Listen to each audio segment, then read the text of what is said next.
अनुपात और समानुपात के बारे में पढ़ने वाले हैं। ठीक है, देखो अनुपात समानुपात बोलते किसको है, सबसे पहला बात इसको समझ लेते हैं।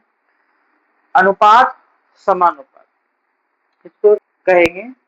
अनुपात जो होता है वो कोई भी जब एक संख्या को उसी संख्या यानी उसी जाति का संख्या, उसको हम लोग समजात बोलते हैं। ठीक है, जब कोई संख्या को उसी जाति के संख्या से गुना करना या तो उसका भाग निकालना कि वो उस जाति का कितना भाग है, तो हम लोग उसको अनुपात का श्रेणी में रखते हैं।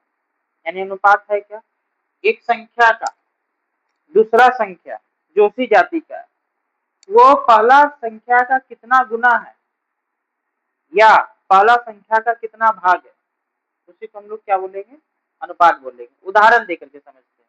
जैसे मान लो यहाँ पे दिया हुआ है क्या, 3 अनुपात हम यहाँ पर क्या लिखते हैं, 6। यानी दूसरा जो संख्या है वो पहला संख्या का कितना गुना है, 2 गुना है। जब इसको हम कट करेंगे तो कितना मिलेगा, 1:2। यानी इससे पता चल गया हमारा कि जो पहला संख्या है वो पहला का आधा है और जो दूसरा संख्या है वो पहला का 2 गुना। इसको हम लोग अनुपात कहते हैं। समजात बोलने का मतलब क्या है, समान जात, यानी कि ऐसा संख्या, जैसे अगर हम बात करते हैं रुपए का, तो रुपए को रुपए के साथ ही अनुपात निकाला जा सकता है।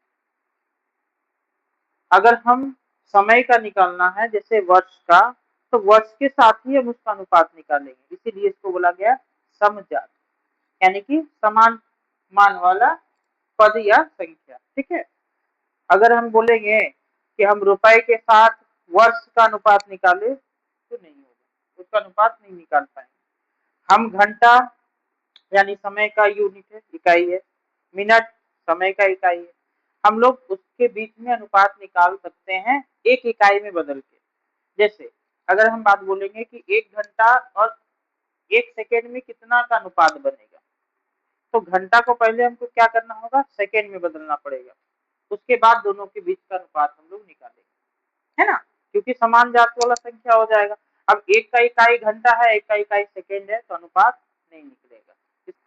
अगर हम बात करेंगे कि पैसा और रुपए के बीच हमको अनुपात निकालना, तो क्या करेंगे, सबसे पहले रुपए को पैसे में बदल देंगे, तो दोनों ही समान इकाई वाला संख्या हो गया, उसके बाद हम लोग उसका अनुपात निकाल लेंगे। उदाहरण के तौर पे ले लो, जैसे अगर हम बात करते हैं कि 50 पैसे और 2 रुपए के बीच में हमको क्या करना, अनुपात निकालना, तो हम क्या करेंगे, इस 50 पैसे को लिखेंगे और ये 2 रुपए को किसमें चेंज कर देंगे, पैसा, क्योंकि 1 रुपए में कितना पैसा होता है, 100 पैसा, इसलिए क्या हो गया, 2 गुना 100। अब इसको हम लोग बना सकते हैं, सॉल्व कर सकते हैं, कितना हो गया, 1:4। ये दोनों के बीच का अनुपात हो गया। समझे बात, तो बोलने का सिंपल सा अर्थ है कि जब भी अनुपात आप निकालिएगा तो समान जातीय यानी कि एक ही जाति की संख्याओं को समान इकाई में बदलिएगा। अगर समान इकाई में आप नहीं बदलिएगा तो आपका अनुपात का जो मान होगा वो गलत आएगा। ठीक है, अब आ जाते हैं कि अनुपात कितना प्रकार का होता है। ठीक है, अनुपात का प्रकार हम लोग पढ़ेंगे।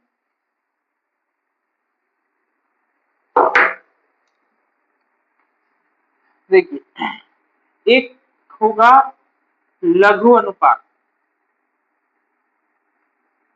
ठीक है, लघु अनुपात किसको बोलेंगे, तो जिसका पूर्व पद मतलब पहला पद, एक अनुपात में 2 पद होगा। ठीक है, बोलेंगे क्या, पूर्व पद और दूसरा उत्तर पद। ठीक है, ये जो पूर्व पद और उत्तर पद होगा, पहला वाला अंश को हम लोग पूर्व पद बोलेंगे और दूसरे वाले अंश को हम लोग उत्तर पद बोलेंगे।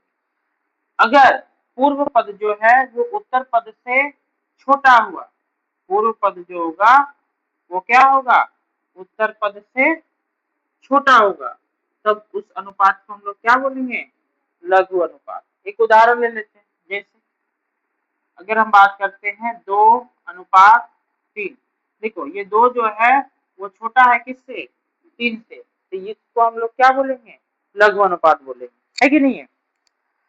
एक होगा हमारा क्या, दीर्घ अनुपात, ठीक है, दीर्घ अनुपात। ये जो दीर्घ अनुपात है इसमें क्या होगा, जो पूर्व पद होगा वो उत्तर पद से क्या होगा, बड़ा होगा। क्या होगा, बड़ा होगा।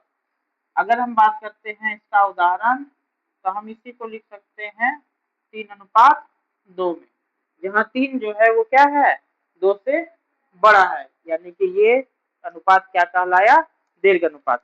तो क्या हम लोग सीखे, लघु अनुपात जो है उसका पूर्व पद छोटा होता है। अगर कोई अनुपात दिया रहे और आपको पूछे कि वो लघु अनुपात है या दीर्घ अनुपात है, या इस अनुपात का, ठीक है, आप पहचान कीजिए कि अनुपात कैसा है, तो आप कैसे पहचानिएगा, उसके पद को देखकर। अगर हम देखेंगे कि उसका आगे का पद जो है, यानी पूर्व पद जो है वो छोटा है, तो वो कौन सा अनुपात होगा, लघु अनुपात होगा। अगर पूर्व पद बड़ा है तो वो कौन सा अनुपात होगा, दीर्घ अनुपात होगा। और अगर दोनों ही अनुपात क्या हो, दोनों ही पद जो हो वो समान हो, तो उसको हम लोग बोलेंगे साम्य अनुपात, साम्य अनुपात या समानुपात। यानी कि अनुपात क्या है, बराबर। ठीक है, ये जो साम्य अनुपात है या समानुपात है, इसमें क्या होगा, दोनों का दोनों पद जो होगा वो क्या होगा, बराबर आएगा। जैसे 1:1, ठीक है, इसका हमेशा मान जो होगा साम्य अनुपात का, वो 1:1 ही होगा। क्यों, अगर मान लो कि हमारे को दिया हुआ है 6:6, तो क्या आएगा, 1:1 ही आएगा। हमेशा ये कटकर क्या आएगा, 1:1। यानी कि ऐसा अनुपात जिसका मान इकाई हो, यानी 1, उसको हम लोग क्या बोलेंगे, साम्य अनुपात। तो इस प्रकार से आप लोग देखते हैं कि 3 तरह का आपको अनुपात मिलेगा, ठीक है, जिसको हम लोग यहाँ पे पढ़ेंगे। एक, अगर हमको मिश्र अनुपात में बदलने दिया जाए, एक अनुपात और होगा, ठीक है, मिश्र अनुपात या यौगिक अनुपात, ठीक है, मिश्र अनुपात या यौगिक अनुपात, ये क्या होता है, मिश्र अनुपात या यौगिक अनुपात क्या होता है, तो जब हम लोग दो अनुपातों का या उससे अधिक अनुपातों का पदों को गुना करके जो नया अनुपात प्राप्त करते हैं उसको हम लोग क्या बोलेंगे, यौगिक या मिश्र अनुपात। तो इसका गुना कैसे होता है, क्या तरीका है इसका गुना करने का, तो याद रखिएगा कि जब दो या दो से अधिक अनुपातों का हम लोग मिश्र अनुपात या यौगिक अनुपात निकालते हैं, तो उस समय क्या करेंगे, जितने भी अनुपात है उस सब का पूर्व पद को आपस में गुना करेंगे और उत्तर पद को उत्तर पद के साथ गुना करेंगे, और उसके बाद जो अनुपात हमको मिलेगा उसको हम लोग मिश्र या यौगिक अनुपात बोलेंगे। जैसे उदाहरण के तौर पे हमको दिया हुआ है, मान लो ए अनुपात बी, बी अनुपात सी और सी अनुपात या मान लो डी अनुपात ई दिया हुआ है, ठीक है, ये अनुपात दिया हुआ। अब आपको इसका क्या निकालना, यौगिक अनुपात निकालना। तो हम क्या करेंगे, इसका पूर्व पद को आपस में गुना करेंगे, ये वाले, ठीक है, तो क्या मिलेगा, ए गुना बी गुना डी अनुपात बी गुना सी गुना ई, बी गुना सी गुना ई।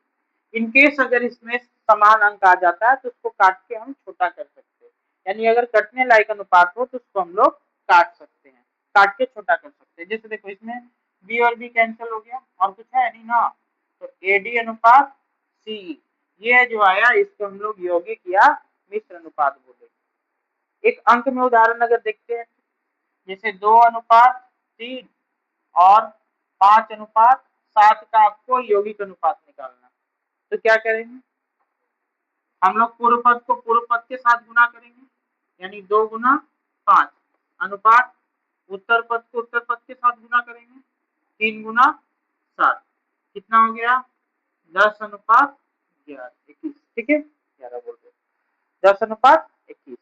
क्लियर है, ये हो गया मेरा क्या, मिश्र अनुपात या यौगिक अनुपात। ठीक, नंबर 78 में देखिए एक टेबल दिया हुआ, ठीक है, इस टेबल को आपको भर के बताइए, ठीक है, कितना समझ में आया। देखिए अनुपात दिया हुआ है आपको, पहला टेबल में अनुपात है 7:5, उसके बाद है 6:6, 1:4, 9:2, है ना। और नीचे में है यौगिक अनुपात, आपको निकालना होगा। उसका दूसरा दूसरा कॉलम में क्या आपको पूछ रहा है कि वो समानुपात है या, अगर वो असमान है तब विषम अनुपात हो गया। ठीक है, तो हम लोग क्या करेंगे, चेक करेंगे कि समानुपात है कि नहीं है। देखिए पहला वाला किया हुआ है आपको, दूसरा वाला आप लोग को करना है। क्या है दिया हुआ, 6:6, क्या होगा, समानुपात होगा। बहुत अच्छा, लिख लीजिए इसमें।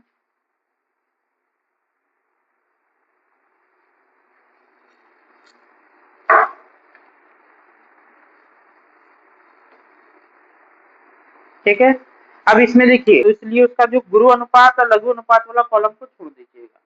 इसके बाद बोला है कि आप व्युत्क्रम, ठीक है, अनुपात आपको निकालना है। इसी को हम विपरीत अनुपात भी बोलते हैं। ठीक है, तो व्युत्क्रम या विपरीत अनुपात क्या है, हम लोग पदों को चेंज कर देंगे।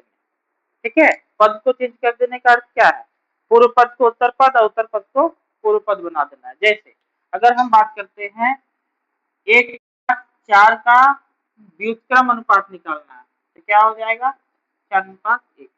तो अभी जो आपको दूसरा नंबर दिया हुआ है वो क्या है, 6:6। तो इसका व्युत्क्रम अनुपात क्या होगा, 6:6 होगा। ठीक है, नहीं है। चलिए नेक्स्ट क्वेश्चन कंप्लीट करके इसको बताइए। जो फर्स्ट क्वेश्चन है वो आपका, वह है 4 माह एवं 1 वर्ष 6 माह। ठीक है, यानी 4 महीने और 1 वर्ष 6 महीने के बीच आपको अनुपात निकालना है, और आपको ये बताना है कि वो अनुपात लघु अनुपात है, गुरु अनुपात है या समानुपात है। ठीक है, तो हम लोग पहले क्वेश्चन को सॉल्व करेंगे। क्या है, कितना महीना दिया हुआ है, 4 माह। ठीक है, एवं 1 वर्ष 6 माह।